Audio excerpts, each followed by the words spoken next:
Florida State fans, we got to see the boys on the field for the first time since the end of November. That was good to see. We will recap the spring game, of course. There's also a big boy possibly headed to campus via the University of Georgia. All right, it's Florida State Seminoles live for a 153rd edition. We do it upright with Jason Parker from NBC6 up top, followed by big game. James Coleman joining us from the car, running some errands, 36 degrees, Sports Den Live, just two of his ventures. And, of course, Logan Robinson from Noel Game Day and the Discord that you need to join, Noel Game Day on Patreon. Boys, how we doing? Well, we're doing great till you said it 38 seconds to the show. You said that word, but other than that, we're doing great. That's the best I could do. That's fine. We'll get it down to 15 at some point, Logan. I got to give a shout-out. We went to James' tailgate before the spring game. Shout out to James. Threw a hell of a tailgate out there. Mr. G14 Classified was in the house. Yeah. G14 Classified was there. He said, "What's up?" He said, "What's up?" Said, "Love the show. Love me. Love James. Love Logan. Love Mark." There he is right there. Mr. G14 Classified. Thank you for all your support. Nice. Now, Logan, I didn't see you at the tailgate, mister. I'm going to be at the tailgate. I'm going to be at the tailgate. I'm going to be at the James, go ahead and tell him. Go ahead and tell him, James. Logan came. When did he come through? He would not drink moonshine. I did say it, but then I started thinking maybe we do that afterwards. In my defense, I should have taken the to-go plate. I should have gone with that one. I did bring the allergies back to South Florida. I forgot about springtime in Tallahassee. Could have brought other things back, but I decided to stick with the allergies. But it was a great weekend in Tallahassee. Logan, thank you for hosting us in the 850. Absolutely. No problem. But James did a great job. The food was amazing. Got to see James and hang out with him a little bit, along with some other people that listened to the show, like G14 and a few others, too. Took some pictures, too. There's B-Mac there, too, fellow Steeler. Felt good. It was nice. Golly, those green beans and the baked beans. Yes. I was in trouble. I did not want to leave. I did not want to leave. Did you take the to-go plate home?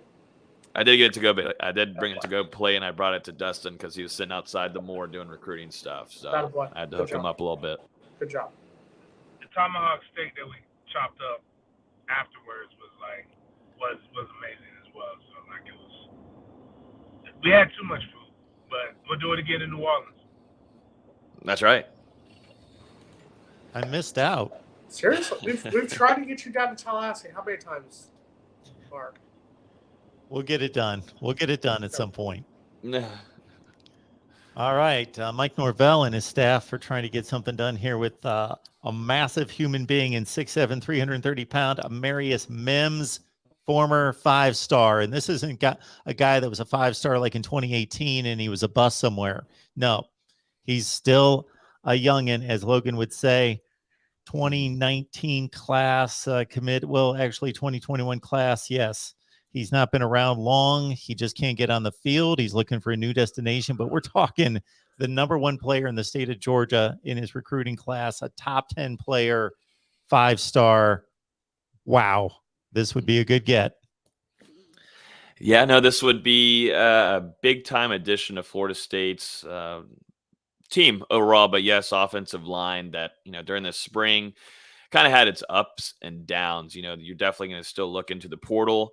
And it so has it that you've got Amarius Mims, which you built a really good connection with during his recruitment. I mean, we got to hear a lot of good things from Mims, but also just through sources and his connection with Coach Atkins. I mean, those two got along very, very well, and that's what led to a close call for him. Ended up picking Georgia, and that was kind of expected. But you got to see Florida State starting to make these pushes, not only for Mims, but these other high-target, talented players around the country. And that's what Florida State's done a really good job at, is building these relationships. And Mims is one of those top-tier players that Florida State has now been able to, get these relationships built that they haven't been able to do in years past. And this guy is one that immediate starter coming in if he were to come to Florida State. You're competing now with another school that's being reported, and state rival Miami. And I think a lot of this is going to have to do with potentially NIL. And I think Florida State's, they don't have to do much more with the coaching staff and building that relationship, because I think that's already set and tied. Mims really enjoys being around this current coaching staff in Tallahassee.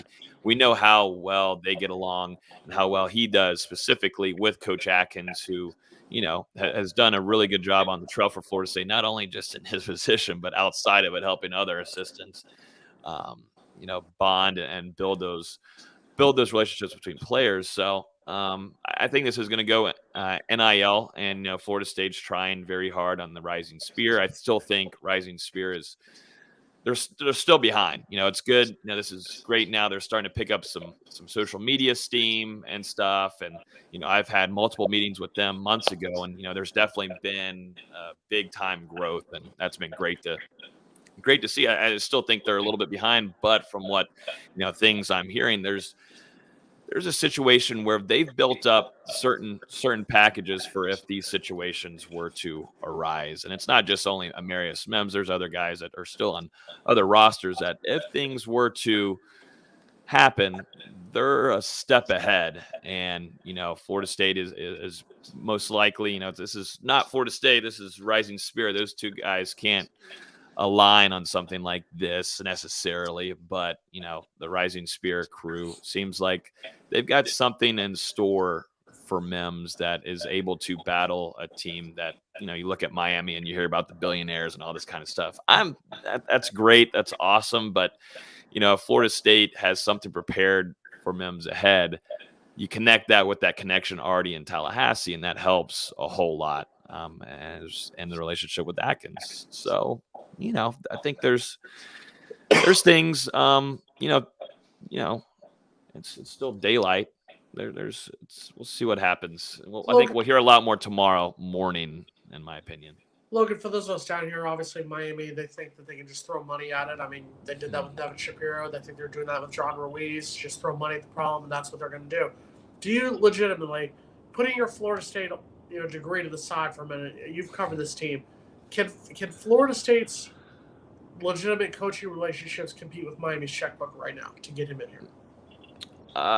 Depends on how much Miami's got to offer over there, in my opinion.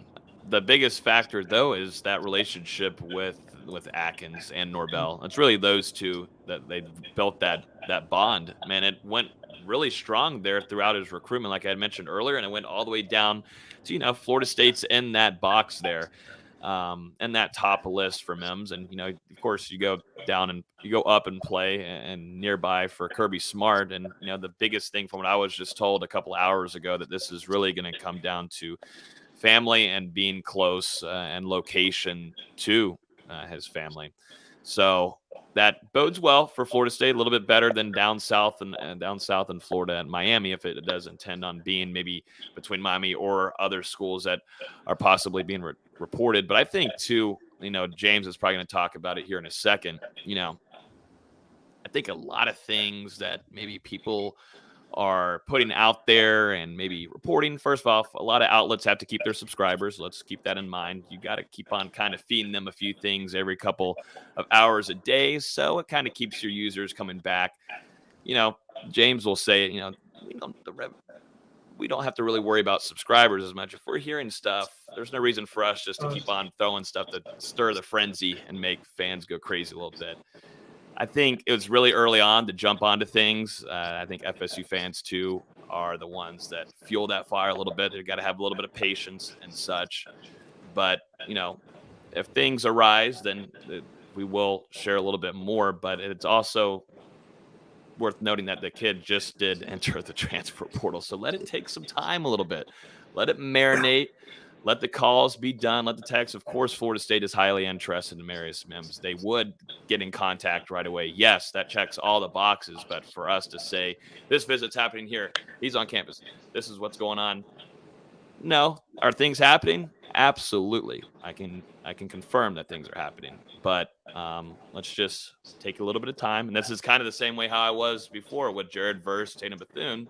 And then when things kind of came our way, made a prediction, and 5 out of 5 for both of those guys. So I'm just letting things marinate, let it cool a little bit, and let it come to me. I don't like to do the rushing. I like the Nuggets to come to me.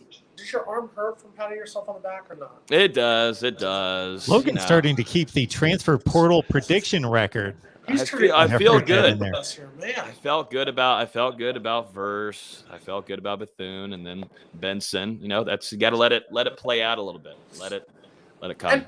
And we knew when the NIL situation came out, when the decisions came about NIL, that, you know, let's just be real about it for a second. When you're in a city like Miami, you know, and not just Miami, but like USC in Los Angeles, you know, any school that's in a bigger city has a chance because you can get more traction, you can get more big money chances versus a Tallahassee. That's just a fact. So I agree with Logan. I think if he can build on that relationship with Atkins, I think there's a very good chance Florida State can get him. Miami right now is in the position where they've got the spring game this week. They'll have a chance to showcase their talent in front of a sold-out crowd of 18,000 people, still less than what we had in Tallahassee. Just pointing that out there for all the Miami fans talking smack down here. They're going to have a chance to showcase this week, so it's going to come down to that. Is can Florida State keep that relationship with Mims at that point? You know, I get where Logan's coming from. I just feel like this is a new generation of athlete, and I don't want to say it, but I think the money's going to end up talking to this one. So I worry that we may see him in orange and green as opposed to garnet and gold. I don't want to see that, but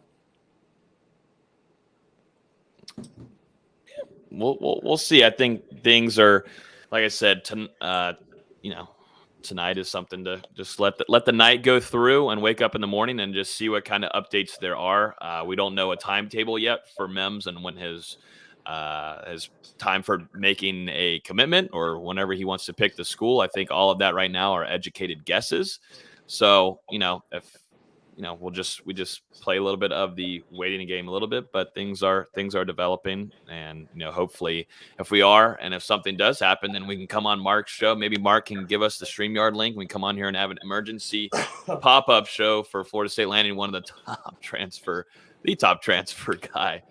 The last time we did that wasn't the best idea. You guys have the keys whenever you want them. You got them.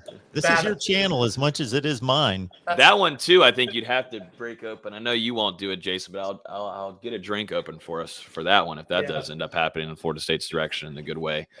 We might have to pop something open. I don't know what I have in that fridge back there, but little colored water, Jason, make Logan feel at home. I just feel like you opened Pandora's box there with that one. That's going to be a problem.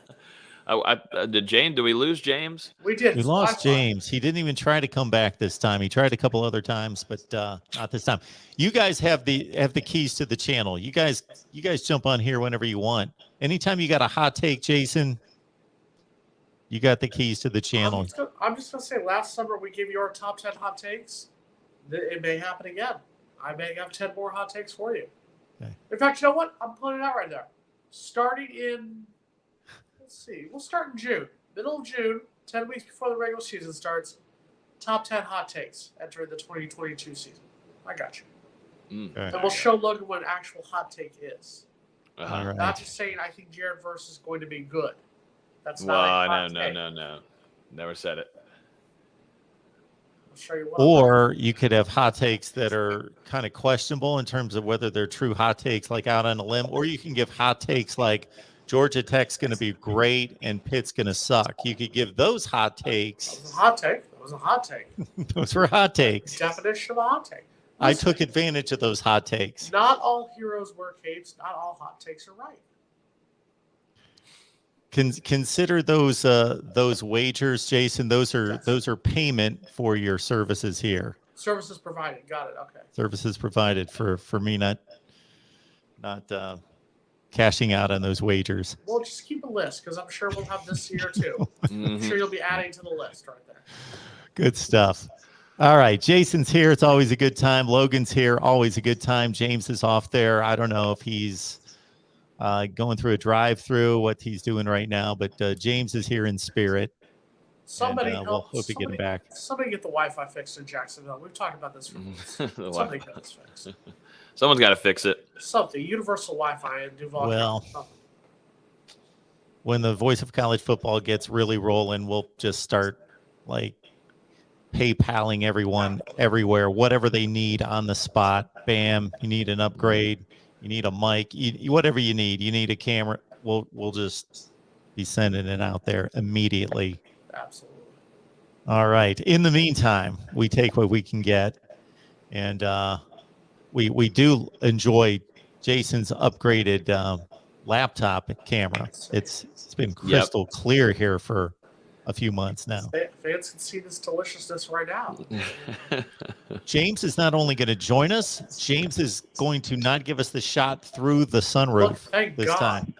Right. Oh, no, I am parked.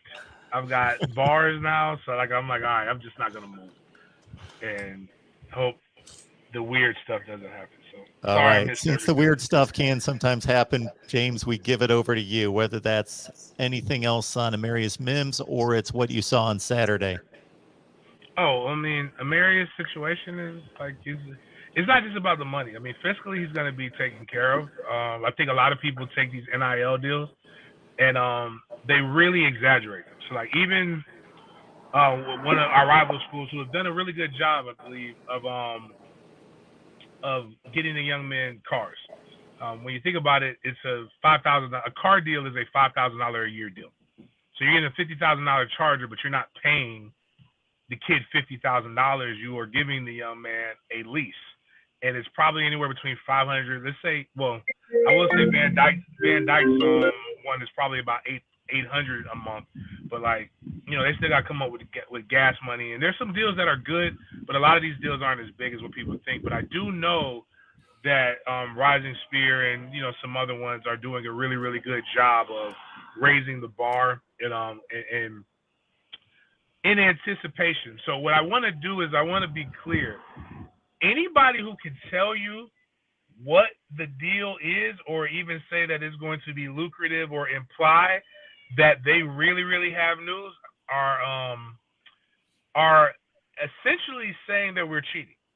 And I would never think that anything that my alma mater would do is not above board. So I just want to put that out there. So, like, you know, I'm not saying that stuff doesn't happen in anticipation, but I am saying that people do need to be careful of how they consume things and what they put out, so that we don't, in excitement, mess around and get people investigated when there's no real need. But from what my understanding is that, you know, right now the only place that he's really, really scheduled to be is in Tallahassee. So we'll see. I saw the Texas report. I've seen the Miami reports. Miami initially stated he was going to be there from Thursday through Saturday, but from what I was told, that's more of a Tallahassee trip, Thursday through Saturday. So if that's true and we could get him to not go anywhere else, I like the chances. And I think that's where the biggest weakness from this past Saturday, really this past spring, was. I think the interior has gotten exponentially better. I think where Florida State is struggling is at the left tackle spot. So you can put maybe Bless Harris at the right tackle spot and you'll be okay. But that backside, protecting the backside of Jordan Travis is something that's going to be, it's still a struggle, but with Jordan Travis's legs, that's what really gives you the benefit. So, but yeah, and I don't really know what all we got into and all the breakdowns and stuff, but like, that's me just trying to catch up. Unless you guys really went into the intricacies of a spring football game, which again, as I call it, is kindergarten recital. It's this weekend is Easter, so like a lot of you guys are getting prepared to hear the Easter speeches, and they're bad. I hate Easter speeches. I hated giving them. I hated listening to them. But that's what spring ball is. It's literally listening to little kids that can barely read Easter speeches. So like, that's what it's not indicative of what's going to happen during the season or what's happened during the spring. So like, you know, I'm not saying Florida State is not bad. I'm not saying that they're great. But what I am saying is if you watch that and you're either overly high or you're overly low, I don't know what to tell you, man. I don't even remember my spring practices. How about that? I don't know if I did good in the spring games or if I did bad. I just know I started for 3 years. No, and James is 100% correct, and we were going to talk about it. You can look at it one of two ways. You either look at, oh, man, just use it for example. Man, the secondary played so great. The secondary played so amazing in points in that game. Or the wide receivers played like hot garbage. That's the problem with spring games. That's not just with Florida State. It'll be the same problem with Florida tomorrow. It'll be the same problem with Miami on Saturday. It'll be the same problem with Alabama. When you have part of your team playing against another part of your team, some teams are going to look like hot garbage and some teams are going to look amazing. So that's why you cannot read too much into this. It was a waste of gas for me to drive up from South Florida, but I had a great time in Tallahassee. That's all this was. It was, hey, guys, you're going to watch a game that Florida State can't lose. They also couldn't win, but still, they could not lose this game. That's what this was this weekend. And if you read anything else into that, you're trying too hard. Now, this is where Logan's going to talk about how great Florida State looked and how they're going to be 12-0. So now we turn it over to Logan. Go ahead. Well, I'm going to talk about Mike Norvell. Obviously, greatest coach ever. It goes Norvell, Daryl Mood. He's not. Bowden, right? He's not the one that's in that $125 million lawsuit, is he? No, he's not that coach. Oh, not that coach. No, okay. I didn't know. No. He's the one who's 8-13 in his 2 seasons. Go ahead. I didn't know. I just hadn't. I had to figure it out. 8-13, worse record than Willie had. But go ahead, continue. COVID-19, the biggest pandemic in our. Ever. I don't know what's going on. I have no idea what's happening. Lost to Jacksonville State. Go ahead, continue. Go ahead. No. I thought there's a lot of signs of just a few things. Trey Benson, as James had predicted, him to be a flash player, and luckily we get to see the spring practices, so we didn't really see anything new to us. Oh, my bad, Logan. Can I stop you real quick? I apologize. Go ahead. I just saw this comment. Some of you can't walk in a strong wind, let alone throw a football in a strong wind. Like, I don't know if you guys were in Tallahassee, but one, it was cold as hell. Yes. One, and it was wind gusts. And I'm not making it again. Guys, the quarterbacks are the quarterbacks. That's it. It's not like nothing's gonna change. Charlie Ward ain't walking through that tunnel. Jameis Winston ain't walking through that tunnel. And they guess what? They're not gonna be in the transfer portal either. We got what we got. I've gone to UGA's practice. I actually dropped a bar today that a lot of Jags fans and Aiden Hutchinson fans don't necessarily care for, having heard it from Georgia coaches. Stetson Bennett just won a national championship. I heard the coaches on the loudspeaker, hey, we've got to go into the indoor because it's a strong wind and Stetson can't throw in the wind. Like, guys, it's like difficult. Like the running, that's why you ran the ball. Now there's drop season and stuff like that happen, but like, damn, just relax, man. Relax, guys. Like, you don't know, you're not a quarterback coach. Most of y'all don't even know what you're looking at. Like, this is about what bothers me. You're regurgitating information from guys who are regurgitating information from other guys. Most people don't know how to. This is why I said on fifth quarter, and I don't know if there's an echo. I'm sorry if there is. But I said this on fifth quarter. We are going to do a drawing. And when they have practices here in Jacksonville, I am going to take 1 or 2 fans to a practice so that you can actually watch a damn practice like a real football player. Not an analyst, not a journalist, like a football player.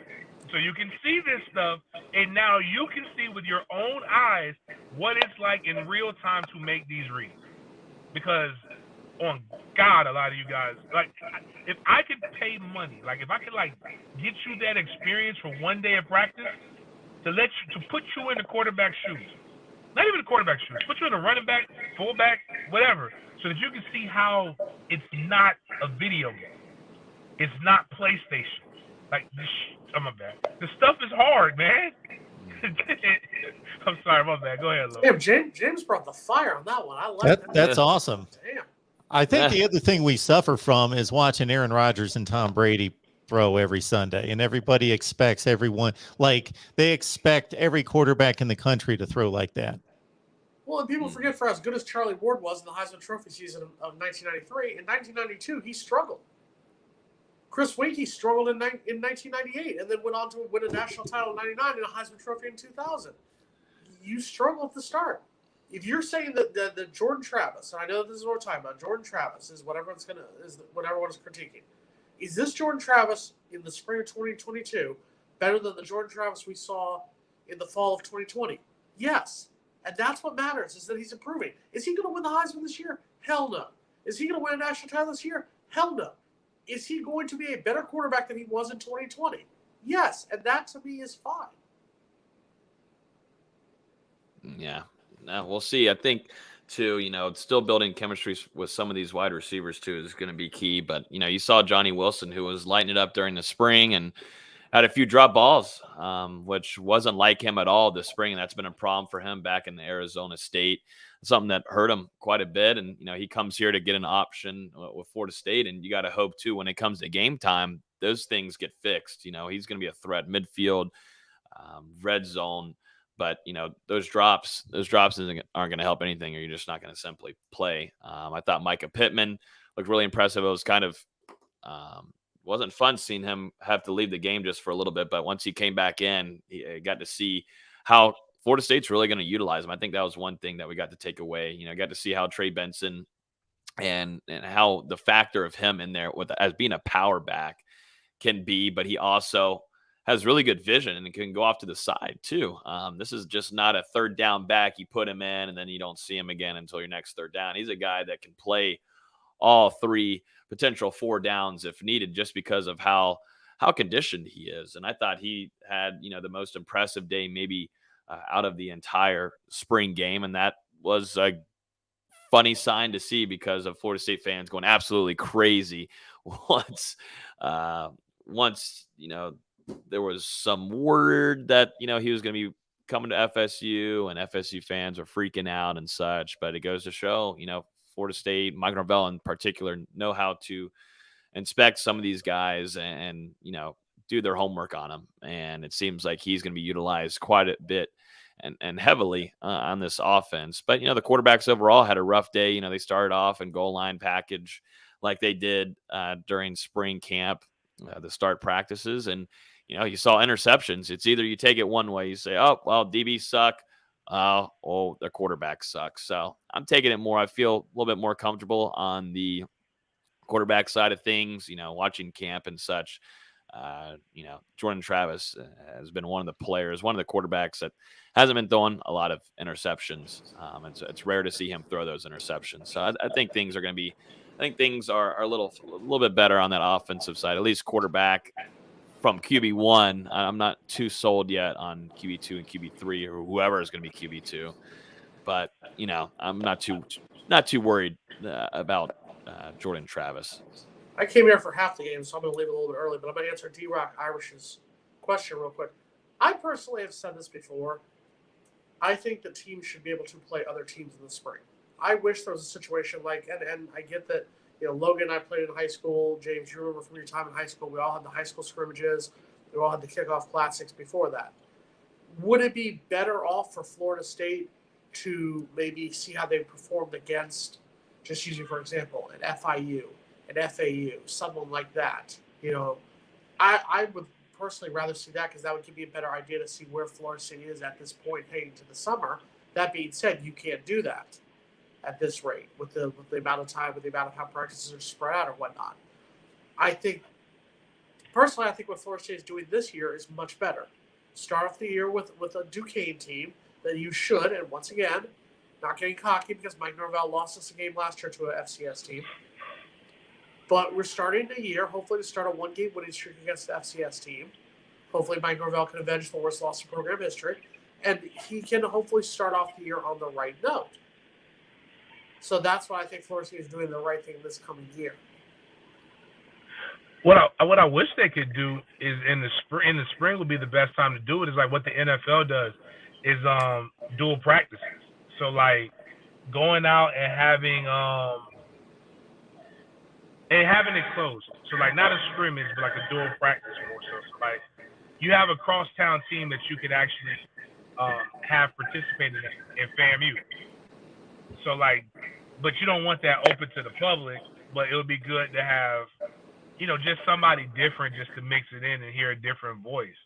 But I do think, opening up the season with the FCS school will help with a lot more confidence. I think for the first time in Jordan Travis's career, he's going in not having to look over his back.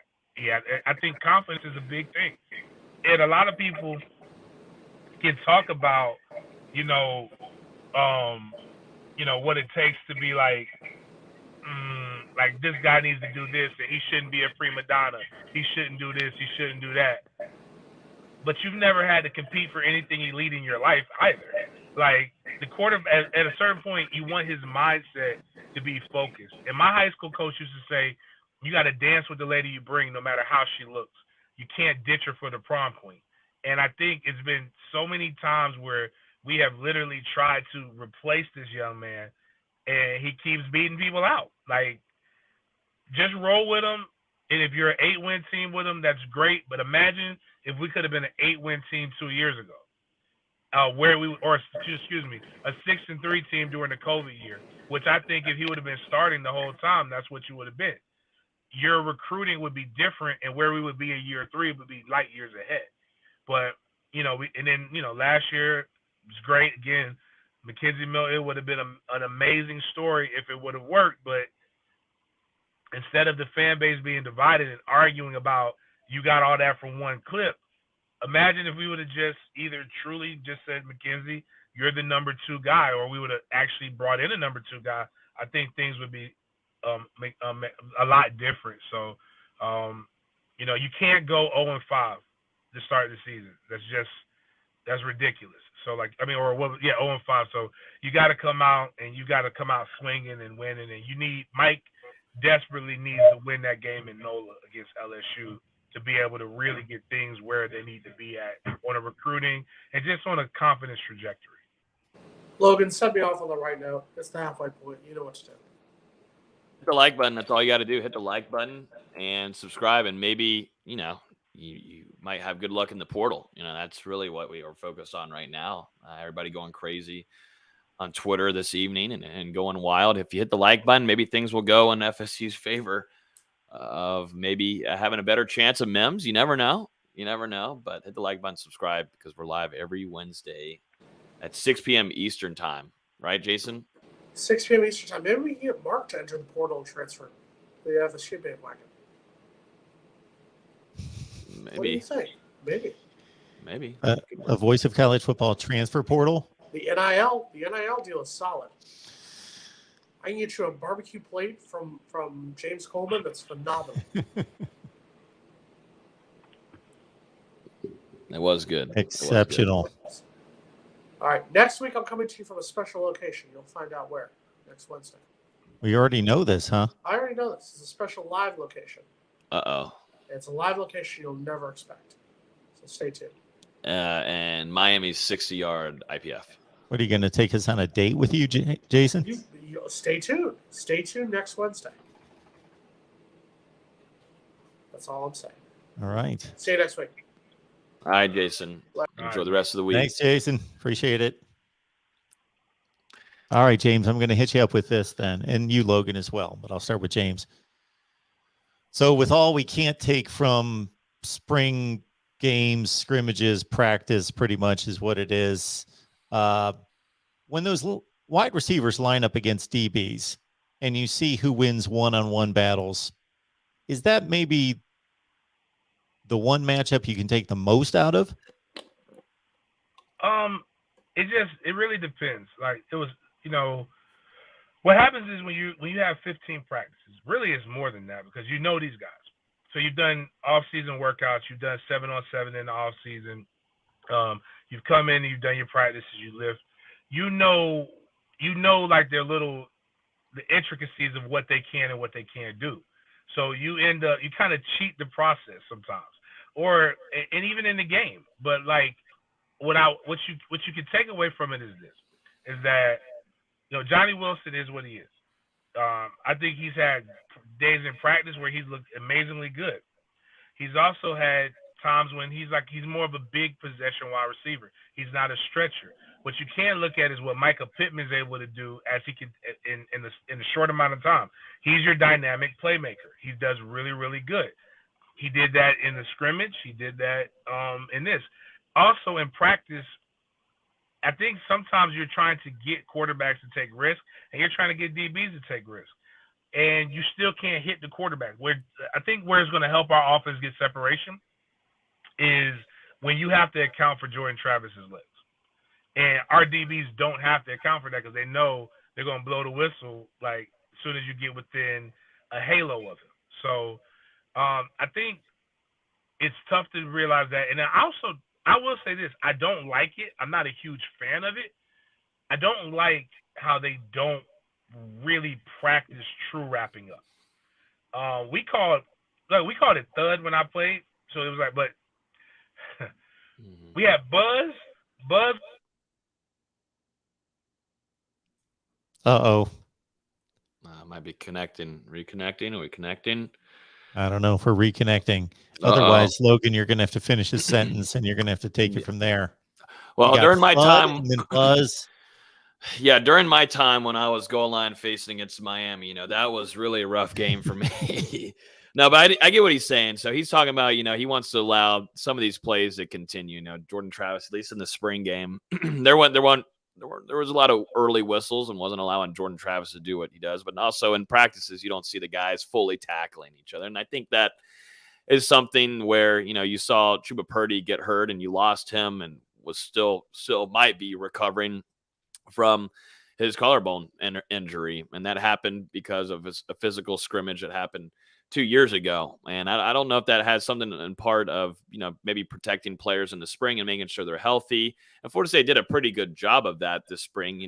We're still waiting to hear some more on Darius Washington and the extent of his injury. And I know there's a few guys that were banged up after the spring game that we saw at yesterday's practice. But, I think that's just Norvell kind of keeping things a little bit safer. Do I wish they would be hitting a little bit more? And I will say, at the extent, maybe I know definitely when James was here, those were a little bit more taps, not fully wrapping up and stuff. I will say though, in the last week and a half of practices, those guys started, they got a little chirpy and then intense. And Norvell talked about that. These guys were hitting a little bit more.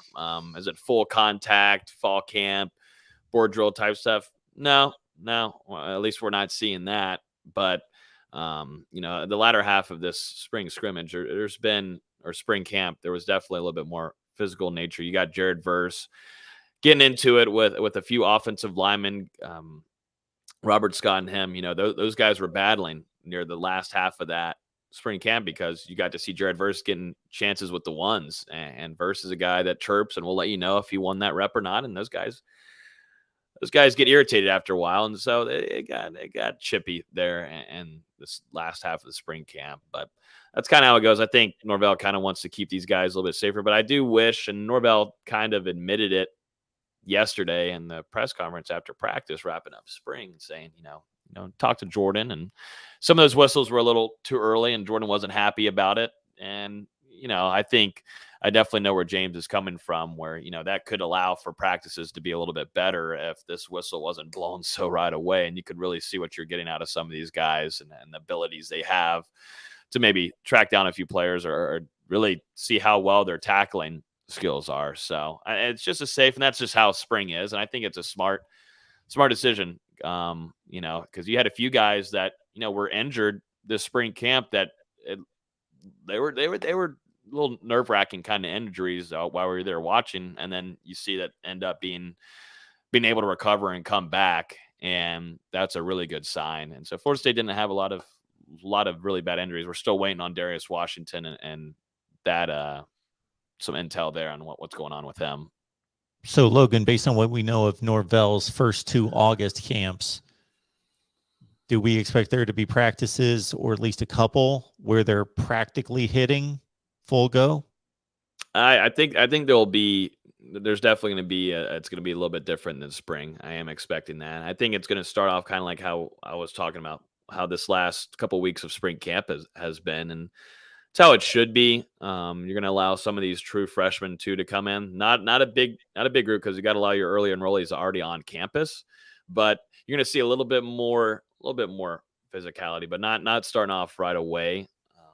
But I think Norvell tries to keep things safe for the most part. Yeah. But are these practices just tapping people and then that's about it? No. That's not how, at least how it's been at the end of this camp. But earlier, just playing it safe, making sure guys aren't getting injured. But guys were battling for depth charts, man. After that, heading into the first scrimmage, after that, it's been intense. Guys, definitely in one-on-ones, going up high. You know, there's been some scary situations and a little nerve-wracking for me to see, but Norvell's keeping them going and was keeping them going. So, and we'll see. But I think the biggest thing is you got a pretty healthy team heading into your summer.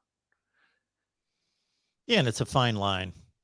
Trying to keep everybody healthy, keep them relatively fresh, don't wear them down. But at the same time, it's more about just that one hit, you know, fracturing a wrist or a leg or whatever the outcome is, versus, you know, the team's got a little bit more of a buffer playing Duquesne the first game of the season than they have in the past, lining up against Alabama, Virginia Tech, Notre Dame, those kind of teams. And then if they would have had to play LSU out of the gate, I just can't imagine not hitting the entire off season. And then all of a sudden you got to hit an LSU running back in the open field, and you got to have that type of intensity and the technique in a split second without having those reps. You just can't get up to that game ready speed. Yeah. I think what James wants is to see Trey Benson go up and face Lundy up the middle. And that's, I'm 100% down for that too. And were they doing that in practices? Yes, they were. But it wasn't full force. And I wish things were full force. I'm sure it was a whole different era from when James played and now. That's definitely a little obvious that things are a little bit different nowadays. And do I wish we go back to that? Absolutely. I like physical practice. It really shows who really wants it, and we got to see that this spring. And I thought overall, like Mike said, that the camp went very well. And you know, I wasn't there the last 2 years to cover Mike spring, really just 1 year because COVID. Jason's not here, so we can't argue about that. But no, Norvell did not have a spring last year. Only had about 3 days, really, maybe 2.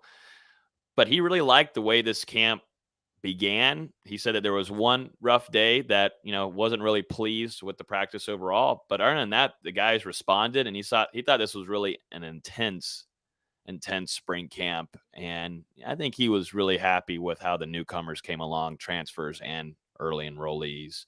I think that's something that he felt like the guys adjusted. I think we talked about it multiple times on here, but the guys adjusted really quickly. And you're seeing Sam McCall, who we've talked about, Azare Thomas coming in, Omar Graham Jr. just kind of fit in right away. Bishop Thomas having his flashes. And you don't usually see that from true freshmen coming in, but to see those guys coming in and making plays that early on, those kind of things you got to be excited about. Not, you know, I know whatever happens, no matter on any team, almost, it feels like, you know, spring camp, it's all about getting excited and stuff. But for those true freshmen, these newcomers to come along and have that chemistry right away, I think is important and worth noting. You know, I'm not over here just kind of exaggerating things. That's something that you don't see a lot of from young guys coming in to, you know, start making an impact where they're going with the twos. You see them going with the twos, you're battling starters from last year, these newcomers coming in. I think it's definitely something worth doing, and that's why Norvell was happy. You can see it. You can see how he's sung. It's just not coaches speak. You can just really see how pleased he was with how this competitive this camp was and what they got out of it. And those practices, he felt really good. And to mention another thing that we won't talk about because Jason's not here is I released my coaches rankings this past week, and I went through every conference. And then I put them all together and did a coaches ranking nationally, and that's what Christian Diaz and some other ones are commenting on. But I'll bring those to the table at some point. You know, we got plenty of summer to go, and I'll bring my coaches rankings and have Jason, Logan, and James take a shot at what I've put out there. So we will get to that at some point. But anybody in the comments giving us any goodies in here? Well, we got Richard Bass. You know what he wants to hear from you and from me, I guess. He's got Mark and Logan. What do you guys think about Coach Norvell not looking for a good quarterback? Nothing against JT, but he needs to stay healthy. No, I think Richard's bringing a good point here, and I've been trying to do this. Jason doesn't listen to me, but I have said biggest knock with Jordan Travis, he's got to stay healthy. That's the biggest thing, is staying 4 quarters. first quarter, second quarter, just staying healthy throughout a whole game. And that's something that Florida State, I think, is going to look into the portal. Most certainly, we expected this, and we'll see what kind of move they're going to make. But it's hard to recruit a player, definitely a quarterback. Quarterbacks are like your DBs. They want to get their playing time, and they're prissy a little bit. These guys want to come in and start. Do they want to sit behind and be QB2 again? Most of these quarterbacks that are leaving, they want to go play and start right away. So it's hard to kind of recruit in that realm. Florida State was able to do it with Alex Hornibrook, but I think that was a different kind of time. Florida State, has their solidified starter with Jordan Travis this time, but who's going to be behind him? It's not going to be a guy, you see JT Daniels going to West Virginia, that would be nice. Yeah, that would have been nice for FSU, but that's just not going to happen. This, Coach Atkins talked about it, Florida State's offensive line coach and now new offensive coordinator, said today to us in our meeting saying, this isn't Mike Norvell's offense. This isn't the Alex Atkins offense. This is the Jordan Travis offense. And that's the direction that they're going. But the health concerns for Jordan Travis is something that, are hurt, that he gained. Did he put on some pounds? Does he look better in size, more explosive? Yeah, he looks good this spring. And then it's still pretty early on from this last offseason. I'm really looking forward to seeing him develop in that weight room. Doesn't need to do much. I don't want quarterbacks doing too much on him, but put on some size a little bit and working on whatever needs to be done inside that recovery room, rehab, whatever makes it so that he has a little bit better of a build heading into next season. But I do agree, Richard, we got, Florida State's got to have another option, I think, right now at QB2. I think that's something we can maybe talk about. We have a long off season ahead. Sadly, we've officially made it through spring. So it's now we find stuff to talk about kind of next couple of months, but QB2 should be definitely heavily discussed because I was not overall, pleased. I don't feel comfortable if I were to be a coach saying, hey, I feel really good about my QB2 option. And that sucks because you also weren't able to go in the transfer portal and bring one in to the spring to develop them and understand the playbook. So now you're really, you got to start getting them early if you're going to make those moves. And right now, I haven't really looked at the list. Now that spring camp's over, we'll look and see what kind of options are out there that fits Florida State's offense. But it can't be someone that, is looking to come in and start it. Maybe it is, and you have them go and battle with Jordan Travis, but I just don't know how well that is going to work with the kind of team chemistry you already have with Jordan Travis. That is your biggest leader on the team. And then you say, hey, I'm bringing him in to come compete for the starting job and take away. That's fine. I mean, I'm all for competition. I like that. And I don't think Florida State should be a program where that can't happen. This is Florida State. And if you're going to start, you got to compete for it. So I'm just more worried about, Florida State doesn't have a QB2. And, Duffy had little signs, but he had a true freshman spring camp. You weren't expecting much of him, but maybe just a few things here and there. And Rodemaker, I didn't see any growth, in my opinion, on that stage. And that's not great to hear. That's just not great. And I know some other reports from other places and such, but, you can hear it from James. You've heard it from definitely some other people that I think know what they're really talking about. This camp we didn't go anywhere on the QB2 route. And that's something that is going to have to be worked on this offseason. Yeah, it is, because for as much as we want Jordan Travis to play the whole season, and like you say, he's got to figure out a way to know when to put a shoulder down versus run out of bounds, protect himself, do the smart thing, stay in the lineup for 12, hopefully more games than that. You can't fall apart because you've gone to your second quarterback. You can't fall apart if you lose your starting quarterback. You got to be a good enough football program and a football team that, of course, there's a reason your starter's your starter. There's a drop off to the second guy, but the second guy's got to be capable. And yeah, it's kind of tough to see that.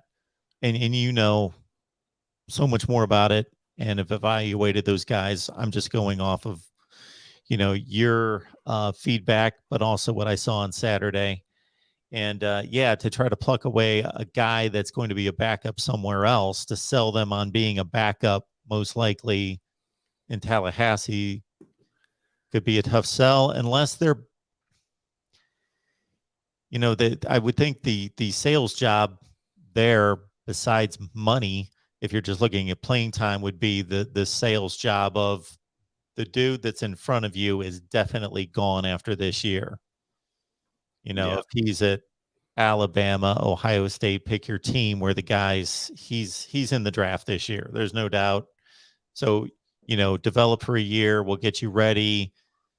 Who knows, you're a play away all the time, but then you're definitely going to be the guy or be in the fight for it next year. But I don't necessarily know that this is the place for that even to sell that. Yeah, no, it's a tough situation that Florida State's in, but you got to find your you got to find who's going to be behind. Yeah, no, there's something that just broke right now. Amarius Mims is here in Tallahassee, it looks like. I think I could go ahead and share this now, but I was told to keep this kind of under wraps a little bit, but it's already out and open.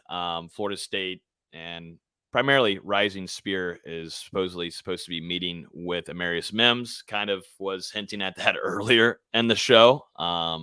And that meeting is supposed to happen a little bit later this evening. I know Florida State and Mike Norvell are linking up with him right now. I believe it's all on Twitter as we speak. But Amarius Mims, highly touted offensive lineman, Georgia transfer, is going to pick Florida State to be the first team to visit over the reported other team, Miami. We'll see if that visit still ends up happening. But we talked about how this relationship is between Florida State, Coach Atkins, Norvell. It's very, very tight. So this does not shock me to have Mims here.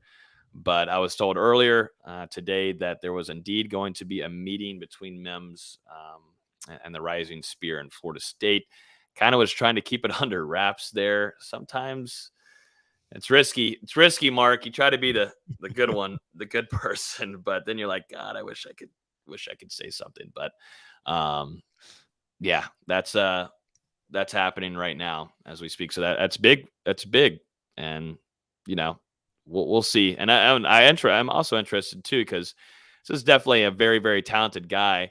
What was the main reason for him leaving Georgia? I wish we could kind of get some insight on that too, because I also want to know the other side of things with him. So that's always the next question. What led you to wanting to enter that transfer portal? Yeah, the only thing I read online when he announced was that Georgia's done with their spring as well. They're wrapping up this Saturday. That there was pretty much not a path to the field for meaningful big reps for him. Yeah, and that's what makes sense for maybe to go ahead and get the transfer portal opened up and see that option. And that's why Florida State's in a really good spot.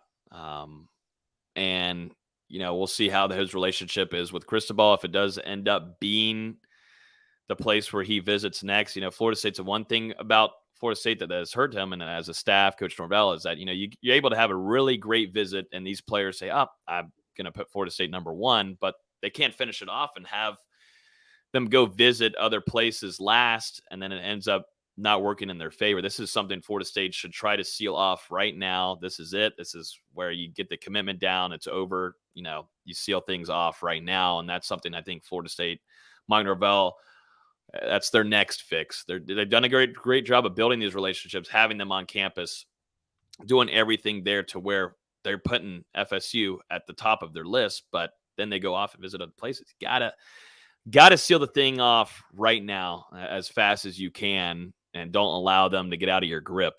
And we'll see if Florida State can do it. Coach Atkins, Coach Norvell, spring camp is over. Now it's full force into this transfer portal and building this team definitely offensively. And as we've known for years, getting back on track on the offensive line would be key for this running back room, which we've learned probably this spring might be your X factor on offense heading into 2022. Thursday at 8:30 Eastern, join Logan and the rest of the boys talking Florida State football right here on YouTube. Just go to Knoll Game Day. And again, Thursday night at 8:30 Eastern for more Florida State talking. You can talk Florida State football all the time on the Knoll Game Day Discord on Patreon. So go to Patreon, sign up, lock it in. And is that pretty much all there is to it? Go to Patreon, search Knoll Game Day. Is that the best way to do it? Yep, that's honestly, or just do Patreon, Knoll Game Day. Search that in Google. Boom, it should show up anywhere. And obviously, the Discord is popping, popping right now with all kinds of meme stuff. So hopefully, I'll be able to jump into a back cave here and kind of let everything out that I was told earlier, and kind of, for all to make a little bit more sense. So definitely appreciate you, Mark, for having me on this evening. As always, Wednesdays at 6, baby. Absolutely. All right, folks, we had just about 100 on the line. Of course, we've got about 100 at the end of the show. So you know what to do. Wait for the video to post. You're going to get to see what you missed, and head on back here. And don't be late. Wednesday at 6 Eastern time with Logan, Jason, and the boys. Hopefully Big Game James again next week. All right, Logan, have a good week. Appreciate you doing this. I appreciate it. Thank you, Mark.